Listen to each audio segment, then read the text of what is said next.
살을 뺄 때 가장 힘든 게 탄수화물을 끊는 거예요. 근데 탄수화물은 3대 영양소라고 하잖아요. 얘기를 들어보면 나쁜 거야. 근데 3대 영양소야. 좋은 거예요? 아니면 나쁜 거예요? 이 탄수화물은 우리 몸에 꼭 필요한 영양소이고 지구상에 존재하는 모든 생물체가 가장 좋아하는 에너지원이 바로 탄수화물입니다.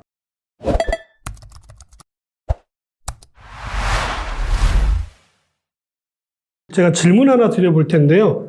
탄수화물이 무엇인지 아시나요? 밥이나 떡, 빵, 옥수수, 감자 그런 것은 탄수화물이 들어있는 식품을 이야기하는 것이지 탄수화물 자체를 이야기하시는 게 아닙니다. 이 탄수화물은 일반 명사가 아니라 화학명입니다. 탄수화물의 뜻은 탄소와 수소와 산소의 화합물이란 뜻이에요. 꼭 탄수화물 해야지 탄수화물 같은 느낌이 들잖아요. 원래 탄수화물이라고 하면 안 되고요. 전분, 녹말이라고 하는 게 맞는 표현입니다. 전분은 소화 과정을 거쳐서 분해가 되면 포도당으로 분해가 되는데요. 모든 생명체의 기본적인 에너지원이 되는 게 바로 이 포도당이라고 하는 것입니다. 혹시 이런 얘기 들어보셨나요? 암 환자는 탄수화물을 먹으면 안 된다, 또는 단순당을 먹으면 안 된다, 설탕은 먹으면 안 된다, 이런 얘기 많이들 들어보셨죠? 거기에는 이유가 있습니다. 암세포도 포도당을 가장 좋아하기 때문에 탄수화물, 즉 전분식품을 먹으면 안 된다. 이것은 자칫하면 오해를 불러올 수 있는 이야기입니다. 앞서 말씀드렸듯이 지구상에 존재하는 모든 생물체는 모두 다 포도당을 가장 좋아합니다. 암세포만 좋아한다는 얘기가 아니라는 것입니다. 암 환자분들이 포도당을 섭취한다거나 아니면 설탕 섭취하는 것들을 막 금기시하는데 그렇지 않습니다. 왜냐하면 이 포도당은 우리 몸에 꼭 필요한 영양소이기 때문에 그렇습니다. 포도당이 우리 몸에 필요한 이유는 크게 두 가지로 이야기할 수가 있는데요. 그 첫 번째는 이 포도당만 에너지원으로 사용할 수 있는 기관이 있다는 거죠. 뇌입니다. 뇌. 시험 볼 때 당 떨어지면 안 되니까 초콜릿이라든지 사탕 같은 것들을 챙겨가라, 이런 얘기 들어보신 적 있으시죠? 뇌가 포도당을 가장 좋아하고 포도당만 뇌가 사용하기 때문입니다. 다음으로 골수입니다. 우리의 혈액이 만들어지는 곳이 어디냐면 바로 골수입니다. 조혈모세포라고 하는 특별한 줄기세포가 있는데요. 이 줄기세포에 의해서 혈액이 만들어지는 것이죠. 혈액만 만들어질 뿐만 아니라 우리 몸에 꼭 필요한 면역 물질들도 전부 다 어디서 만들어지냐면 골수에서 만들어집니다. 포도당이 공급되지 않는다면요, 골수가 혈액도 만들고 면역 물질을 만들어낼 수가 있을까요? 그렇지 않겠죠. 그래서 꼭 우리 몸에 필요한 게 바로 탄수화물인 것입니다. 그렇기 때문에 세포를 배양하거나 아니면 균을 배양할 때도 어느 곳에든 반드시 들어가는 에너지원이 바로 포도당입니다. 지구상에 존재하는 모든 생물체가 가장 좋아하다 보니까 반대로 지구상에서 가장 많이 만들어지는 에너지원도 탄수화물입니다. 어떤 학자에 의하면 지구에서 1년 동안에 만들어지는 탄수화물의 양은 지구에 사는 생물체들이 먹을 수 있는 양의 약 7배 정도가 만들어진다라고 이야기하고 있습니다. 풍족하게 탄수화물이 만들어지고 있는데 어디는 배가 고파서 죽는 일들이 벌어지고요. 어디는 너무 과식해서 여러 가지 성인병이 발생하는 일이 벌어지고 있는데요. 참 안타까운 현실인 거죠. 오늘은 좀 새로운 사실을 좀 많이 알았는데요. 인터넷이나 아니면 여러 서치를 하다 보면 좋은 탄수화물이라고 얘기할 때가 있고요. 나쁜 탄수화물이라고 얘기할 때가 있어요. 좋은 탄수화물, 나쁜 탄수화물, 어떤 건가요? 세상에 좋은 탄수화물, 나쁜 탄수화물이라는 것은 없습니다. 적절하게 탄수화물을 이용하고 있느냐가 문제인 것 같은데요. 좋은 탄수화물이라고 나누는 것의 기준은 혈당을 얼마나 천천히 올릴 수 있는 탄수화물이냐 라는 게 기준이 될 것입니다. 천천히 올리는 탄수화물은 좋은 탄수화물이라고 표현하고요. 빠르게 급격하게 올리는 탄수화물을 나쁜 탄수화물이라고 표현하시는 것 같은데요. 탄수화물의 어떤 수준을 나타내거나 질적 차이를 나타내는 기준은 아니라는 사실입니다. 단순당이라고 하는 포도당이나 특히 설탕, 이런 것들이 몸에 안 좋다고 많이들 알고 계시는데요. 앞에서 말씀드렸듯이 우리 몸에 꼭 필요한 영양소가 바로 포도당이고 단순당인데요. 문제는 이 단순당을 많이 드시는 것이 문제라는 것이죠. 결국은 혈당을 천천히 올릴 수 있는 식이섬유가 많이 함유되어져 있는 식품은 좋은 탄수화물이라고 표현하는 것이고요. 급격하게 혈당을 바로 올릴 수 있는 단순당이 많이 들어있는 식품을 나쁜 탄수화물이라고 표현하는 것일 뿐인 겁니다. 간단한 예를 들자면 백미보다는 현미가 혈당을 천천히 올리기 때문에 좋은 탄수화물이다, 이렇게 표현하고요. 그냥 밀가루로 만든 빵보다는 통밀로 만든 빵이 좋은 탄수화물이라 표현하는 이유가 바로 여기에 있는 것입니다. 이야기를 듣다 보니까 탄수화물 섭취량이 되게 중요한 것 같은데 이 섭취량의 적정량의 기준은 얼마큼이에요? 전체 탄수화물 섭취량 자체가 얼마나 되는지도 사실은 굉장히 중요합니다. 성인 하루 2000칼로리를 권장한다고 한다면 그 중에 약 50% 정도를 탄수화물로 섭취하시는 것들을 권장해 드리고요. 단백질을 20% 그리고 지방을 30% 정도 섭취하시는 것들을 권장해 드립니다. 2000칼로리 정도를 기준으로 말씀드리면 하루에 탄수화물은 약 250g 정도를 섭취하시는 것들을 권장해 드리는데요.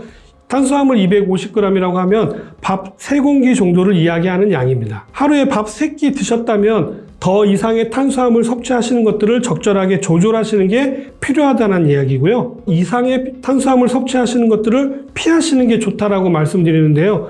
대부분 다 식사는 식사대로 하고 간식은 간식대로 또 드시는 것들, 이런 것들이 사실은 문제가 된다라고 이야기하는 것입니다. 식후에 먹는 여러 가지 탄수화물 중에서 가장 대표적인 게 여러 가지 가당 음식들, 당이 첨가된 음식들을 드시는 것들은 오히려 혈당을 더 많이 높일 수가 있기 때문에 주의가 필요합니다. 이렇게 추가적으로 들어온 탄수화물들은 우리 몸에서 중성지방으로 체내에서 저장되기 때문에 여러 가지 대사증후군으로 발전되기가 쉬워지는데요. 이 문제를 가속화시키는 것이 탄수화물 중독이라고 하는 부분입니다. 단백질이라든지 지방 중독 이런 말은 들어본 적이 없으시죠? 그런데 탄수화물 중독이라는 말은 왜 있는 걸까요? 탄수화물, 즉 당분을 섭취를 하게 되면 우리 뇌에서 도파민이라고 하는 행복감을 느껴주는 호르몬이 막 분비가 됩니다. 그러다 보니까 이 행복감을 맛보기 위해서 자꾸 중독 현상이 일어나는 것이 바로 탄수화물 중독입니다. 이러한 증상들이 언제 심각하게 나타나게 되냐면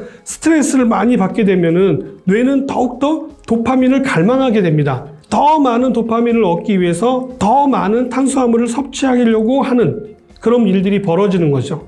그리고 또 이렇게 섭취된 잉여의 탄수화물은 중성지방으로 변화되어 가지고 우리 몸속에 차곡차곡 쌓여서 여러 가지 문제를 일으키는 게 바로 대사증후군입니다. 잉여의 탄수화물은 대부분 밥을 드셔서라기보다는 밥 이외에 과자라든지 케이크 같은 고칼로리를 섭취하기 때문에 칼로리도 높고 탄수화물도 높다 보니까 여러 가지 문제를 일으키게 되고요. 잉여의 탄수화물은 예전 영상에서 말씀드렸던 것처럼 치매를 불러오는데도 한 몫을 차지한다는 사실 꼭 기억하시기 바랍니다. 내가 탄수화물 중독자인지 아닌지를 알아볼 수 있는 몇 가지 체크 포인트를 짚어드릴 텐데요. 자, 하나씩 체크를 해볼게요. 첫 번째, 아침을 먹는 날 배가 더 많이 고프다. 그러시면 체크를 하시면 됩니다. 자, 두 번째, 단맛 나는 후식을 즐겨 먹는다. 세 번째는 스트레스를 먹는 것으로 푼다. 네 번째는 밥만 먹으면 나른하고 졸립다. 이러신 분들 많으시죠. 다섯 번째는 주 3회 이상 밀가루 음식을 먹는다. 빵이라든지 국수라든지 과자라든지 뭐 이런 것들. 자, 여섯 번째는 잡곡보다는 흰 쌀밥을 훨씬 더 좋아한다. 일곱 번째는 오후에 갑자기 짜증이 난다. 이건 왜 그러냐면 혈당이 급격하게 떨어지기 때문에 나타나는 증상들이거든요. 여덟 번째로 비만인 가족력이 있다. 아홉 번째로는 배가 고프지 않아도 습관적으로 야식을 자주 먹는 편이다. 마지막 열 번째로는 배불리 먹어도 돌아서면 또 금방 배가 고프다. 이 중에서 3개 이상이면 일단 정상이긴 합니다. 그런데 5개 이상부터는 탄수화물 중독일 가능성이 있는 거고요. 8개 이상이시라면 심각한 탄수화물 중독 현상이 일어나고 있다는 증거입니다. 시청자분들은 어디에 해당되시나요? 체크를 해보니까요. 한 6개 되거든요. 탄수화물 중독. 어떻게 하면 벗어날 수 있을까요? 중독에서 벗어난다라고 하는 것은 사실 굉장히 어려운 일입니다. 왜냐하면 이 중독이라고 하는 것은 금단 현상이 있기 때문에 급격하게 생각하시면 안 됩니다. 서서히 줄여가시는 것들이 굉장히 중요한데요. 공복감이 들 때마다 탄수화물을 섭취하시기보다는 단백질 위주의 식품을 선별해서 드시는 것들을 적극적으로 권장해 드립니다. 달걀인데요. 구운 달걀을 따로 팔기도 하기 때문에 적절할 때 공복감이 있을 때 심심할 때 그때마다 달걀을 드시는 것들을 적극적으로 추천해 드립니다. 오이라든지 아니면 당근, 토마토 같은 것들을 드시는 것들을 권장해 드리긴 하는데요. 이런 것들을 너무 많이 드시는 것들은 오히려 도움이 안 될 수 있기 때문에 주의가 필요하고요. 간단하게 견과류 같은 것들을 드시는 것도 적극적으로 권장해 드리는 편입니다. 탄수화물에 대한 오해적인 부분과 탄수화물을 어떻게 관리하면 건강에 도움이 되는지에 대해서 설명을 드렸는데 어떻게 좀 도움이 되셨나요? 탄수화물은 우리 몸에 꼭 필요한 것이기 때문에 너무 터부시하는 것도 도움이 되지 않습니다만 적절하게 드시는 양 자체를 조절하신다면 우리 몸에 꼭 필요한 영양소이기 때문에 크게 걱정하지 않으셔도 됩니다. 오늘 내용도 어떻게 좀 도움이 되셨나요? 저는 다음에 좀 더 도움이 될 만한 내용 가지고 다시 찾아뵙도록 하겠습니다. 감사합니다.